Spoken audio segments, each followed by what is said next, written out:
Good afternoon. Welcome this day, this wonderful day of opportunities, possibilities, miracles, and choices. I greet you this day with the greetings of respect and welcome you to our special time in this mindful community that we have here. I'm glad that you chose this moment to spend, to be still and do some reflection and see if we can maximize the moments that we have. How was your last week for you? Did you have some good conversations? Did you have some relaxation? Did it go well for you? If you've been following the moments for a while, have you been engaging just a fraction deeper in your conversations? Not saying you weren't deep already, but have you been able to pose a few questions that allowed the conversations to go just a little bit further? I always hope that you have. I want to thank all of you for sharing the comments and sharing everything, the messages, whether you've made it public or private. That's great. We talked about, relationships last time. We asked a few questions and attempted to answer some questions for my dear friend Kenny Murray and another viewer from a different area, I think from St. Louis. So, brings us to today. We begin with a moment to relax, inhaling and exhaling and breathing. We take a moment to do that. During this moment of relaxing and breathing, what I'd like you to do is consider something that I call 60 seconds that can change your life. And I believe that's all it may take sometime, is just 60 seconds to make a major change.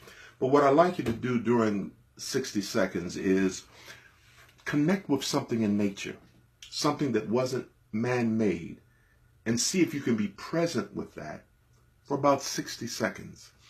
And I'm talking about anything. If you're in an office, look around and see if there's something that was not man-made in there, a plant, not artificial, a real plant, or fish, or something in your office, or if you're in a home, or if you're driving along when you happen to hear this. You know, a lot of people get frustrated and in turmoil because of the rain. I'm suggesting that you use the natural elements and allow yourself 60 seconds to connect and see if you can find balance and peace, and if that connection might help you relax and breathe a little bit better. There is something powerful that happens when we reconnect with nature. You may discover that in your immediate environment, there is nothing that was not man-made. So it gives you an opportunity to kind of look and see if you can bring something else in from nature to help keep you centered and balanced a little bit more, help you relax and breathe. Now, I said 60 seconds, but you know what? For some people, that's a long time.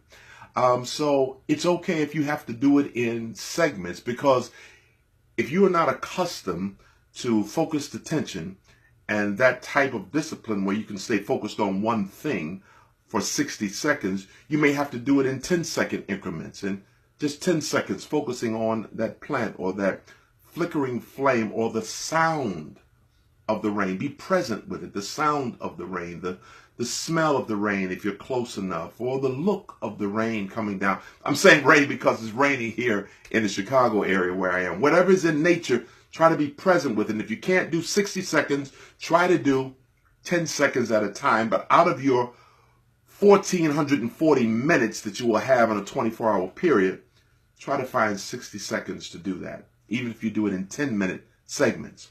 And here's what I want to say to you. If you find that that's too long, too much to do, right now, during a calm moment, I can pretty much guarantee you that in a crisis situation, you will not be able to comfortably go to that place of peace, that 60 seconds, that 10 seconds of stillness and focused attention on something in nature to help you make it through. And that may be all that you need to get through a moment, so you don't say something you'll regret, do something you'll regret, or not take action that you need. Talking about taking a moment to relax, inhale, exhale, breathe, and be present in some part of nature. So that's our part of relaxing and breathing, bringing us to our mindful moment content.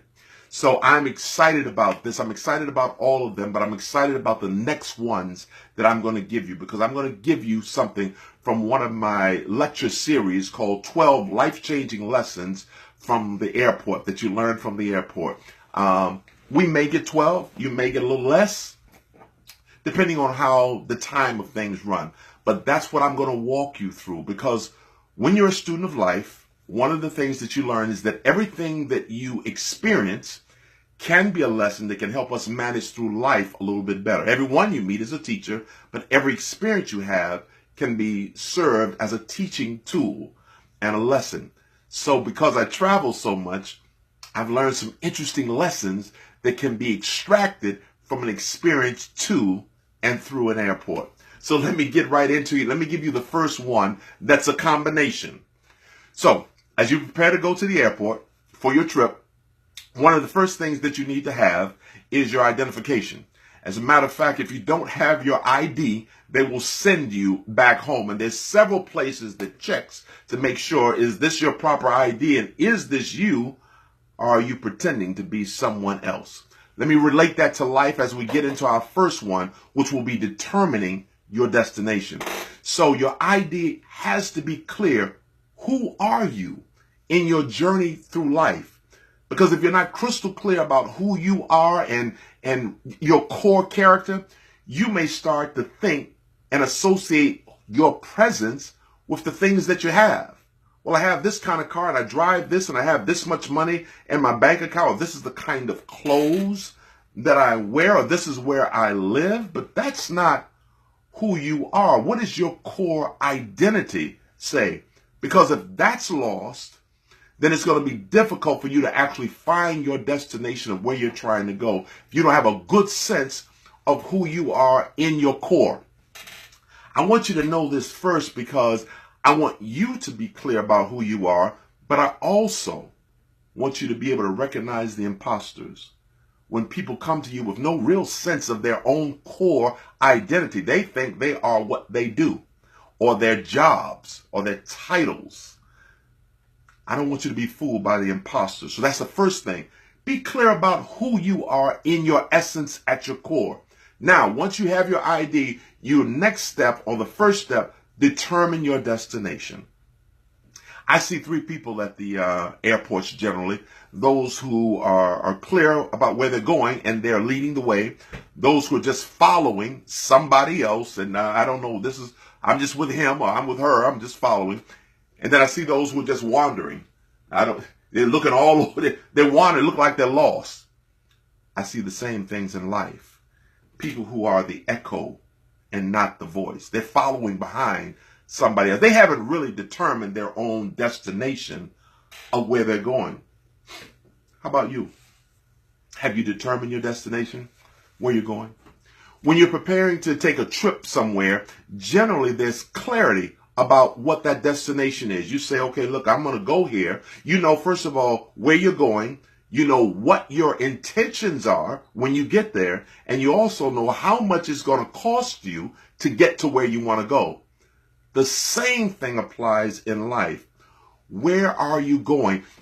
When you're thinking of traveling somewhere, you think, okay, I'm going to go here because I love the water and the water is good, or the food is excellent, and when I get there, I'm just going to lay on the beach and relax. Or you may be going somewhere exciting, like Las Vegas. I'm going and gamble, and my reason for going is so that I can go to some of the buffets or go to the west rim of the Grand Canyon. Or people are clear about what they intend to do when they get to their destination and what it's going to look like when they arrive. They pulled up pictures and restaurants and sites that they can go see. And they know how much it's going to cost, so they can be prepared to spend that to get there and when they get there. I'm talking about in life. Where is your destination in terms of your profession? Well, how do you know when you are successful? Where are you professionally trying to get to? Is it to get to having an associate's, a bachelor's, a master's, a PhD, a second PhD, another? What does education look like? Do you know when you have been properly educated, when you have arrived? What models do you have of people who have been to where you're trying to go, Professionally, do you have an example of that? Are you trying to create a voice? Or are you trying to be an echo of something that somebody else has done? Where are you going in terms of your relationships? Do you know what success looks like? Is the goal to get married? Is the goal to get divorced? Where are you heading?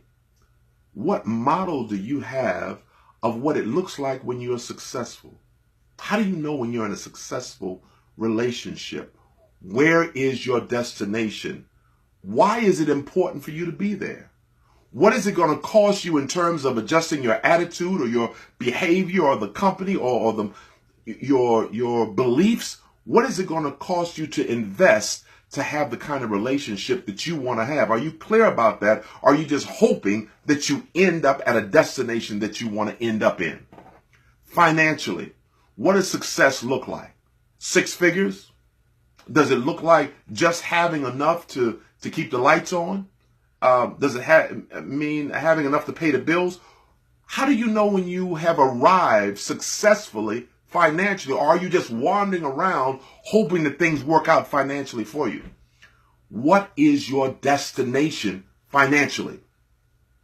What about morally, spiritually? How do you know when you have spiritually found your true place?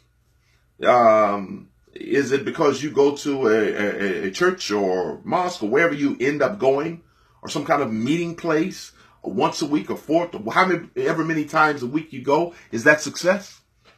Is it success when you have reached a certain level of spiritual awareness? How do you know when you have arrived? Are you just following what you saw somebody else do spiritually?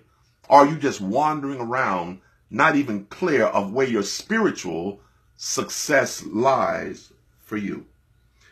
Personally, as you continue to go and grow through life, how do you know when you have reached the character that you have been aspiring to be?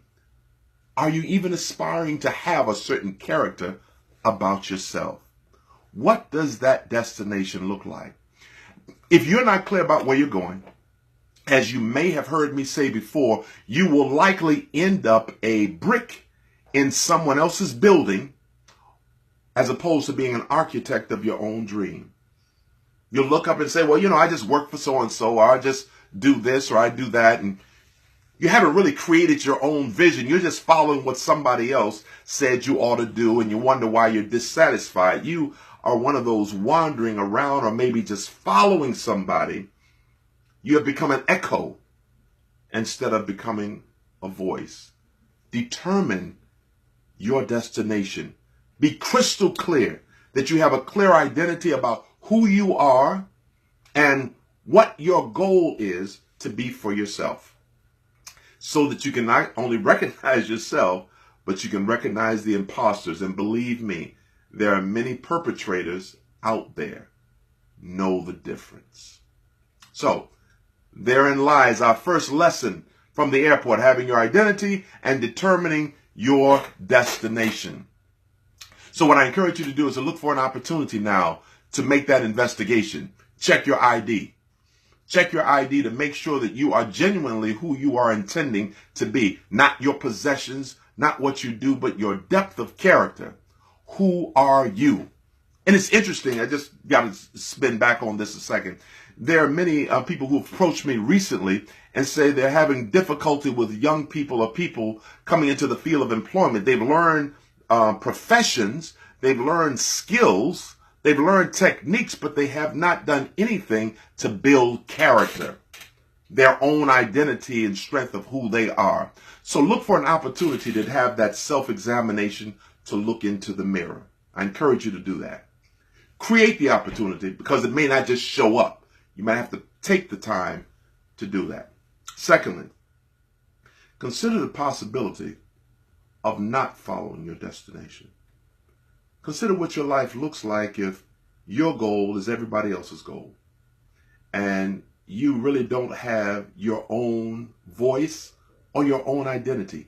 100 years from now, what tribute will they do to you? Well, he or she was a good imitator of someone else. They never really had their own vision or their own dream, but they were good at helping to build somebody else's thing. But they didn't have anything of their own. Consider the possibility of what your life might look like if you never determine your destination. And ask yourself, considering that possibility, what am I prepared to do now?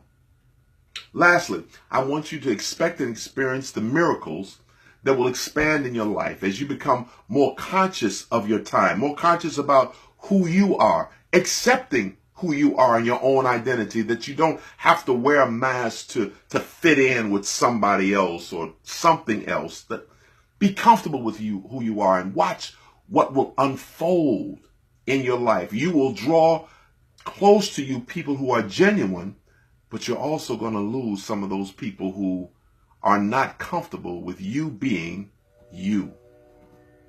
So as you continue to do that, you're going to look for opportunities, possibilities, experience the miracles, and I want to thank you. Please, this thing we just talked about, share that with somebody. Have a conversation. See who in your circle of influence has a good sense of who they are in terms of character. See who is close to you. You can become like the people you spend your time around. See what that's like. Share this message. If you don't want to share the video, which I appreciate it when you do, put it in your own words and share it with somebody, because someone might not get it the way I'm saying it. But the way you could repeat it, believe me, they could get it exactly like you're saying it. Share it with somebody else, because the minute you do that, it'll start to get stronger in you. So next week, we will have a second lesson learned from the airport, and each one, believe me, will be intriguing. Thank you for being here. Thank you for spending a few moments. Until the next time that we come together, always travel well with respect.